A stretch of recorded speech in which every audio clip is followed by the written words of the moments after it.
Atmospheric terrorism. The atmosphere is the environment in which we live. It is an interconnection with our well-being. We have the sensual atmosphere connected with our body, such as breathing, eating, sleeping, procreating. We also have the mental atmosphere, mental being our emotional and rational well-being, which of course cannot be separated from the sensual. Terrorism is the destruction of the living conditions of an organism, to inflict directly or indirectly damage upon the well-being of the organisms. Specific terrorist tactics are toxic gases, to disable permanently the organism's senses, or immediate annihilation by environmental destruction. The organism will destroy itself through that which it cannot control, breathing. The forced and unconscious will to live will be its very ending. Other tactics are polluting and destroying its food and water supplies, destruction of certain territorial living areas such as a house, a whole village, or a forest surrounding the self-made residences upon which the population is dependent upon to continue living. Also we have communicative terrorism, toxic clouds of ideals, information, concepts on right and wrong, spread by the media and educational system of a nation. The last tactic mentioned is the specific terrorism we endure. A toxic cloud of ideals have spread across the Western races, not just the ideals, but the overflow of useless information to make thinking, an activity for the one with potential, impossible to do.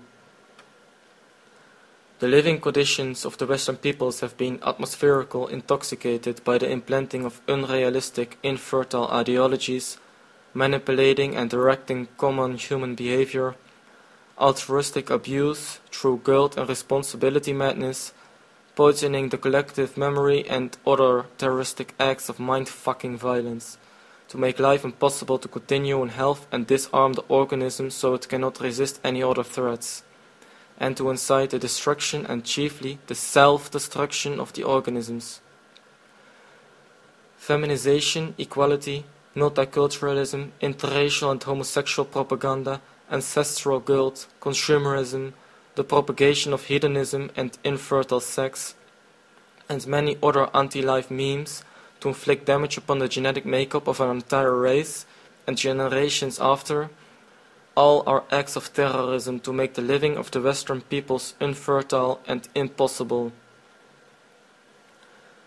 Continuously we are attacked. They change the public opinion to that of self-annihilation, life denial, unrealistic expectations that will result in mere destruction, the poisoning of the collective mind, and the masses will inhale the toxic cloud and repeat it as if it is their self-substance. Thus the atmosphere is the fundamental of our personal and our species' well-being, interconnected with each other. The health of a nation does not consist of a few healthy individuals living amongst complete idiots, but is about the cumulative input of an entire nation led by specific few individuals on top of the pyramid.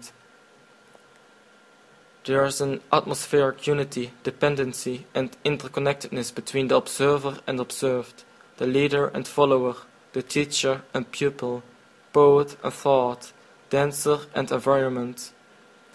All has been distorted and inverted. Nature is artificial. The supernatural real, such as utopia, paradise, the near absolute, is more real than life itself. The weak are strong, the strong are weak. Females are men, men are females, etc. This can only happen due to mental isolation within the artificial man-made world.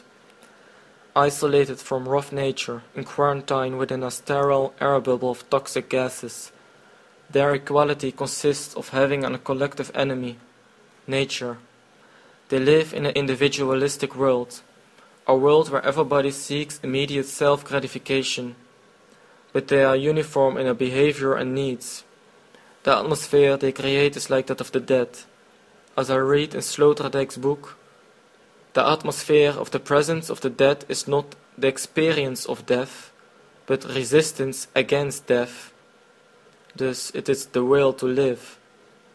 A healthy atmosphere consists mainly of homogeneous genes, a shared meme, ancestral spirituality, and natural living and harmony.